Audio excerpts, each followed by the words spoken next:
Israel-Palestine, the road to peace.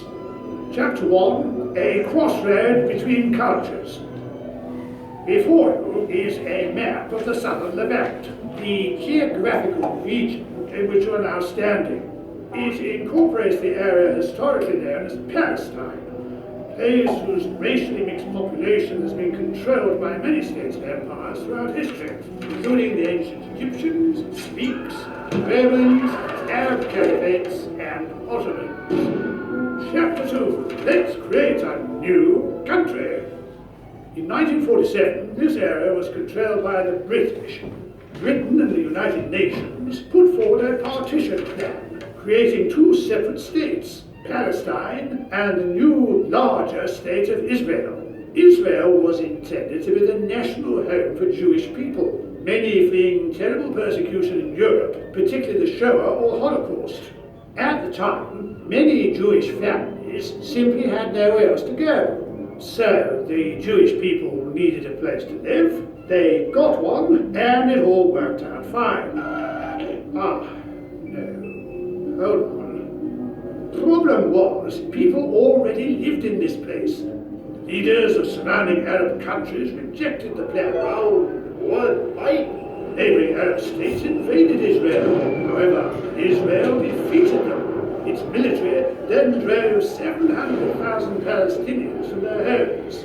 This event was known as the Nakba. One persecuted people were given a home, another had theirs taken from them. Chapter 3. Expanding the boundaries. In the armistice talks as followed, the borders of Israel were drawn out on a map in green ink. In 1967, war broke out between Israel and its neighbors. The Israelis were once again victorious.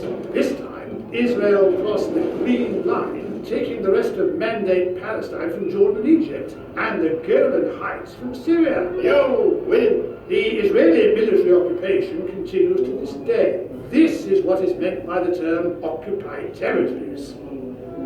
Chapter 4. Palestine pushes back. In 1987, Palestinian people began a widespread campaign of protest and civil disobedience against Israel's military occupation. Known as the Intifada, this protest pushed the United Nations to intervene in 1993. This led to the Oslo Accords and the creation of the Palestinian Authority. Enough of blood and tears. Thank you, thank you, thank you. It's not recognized as a fully independent state, but it does have limited powers to govern.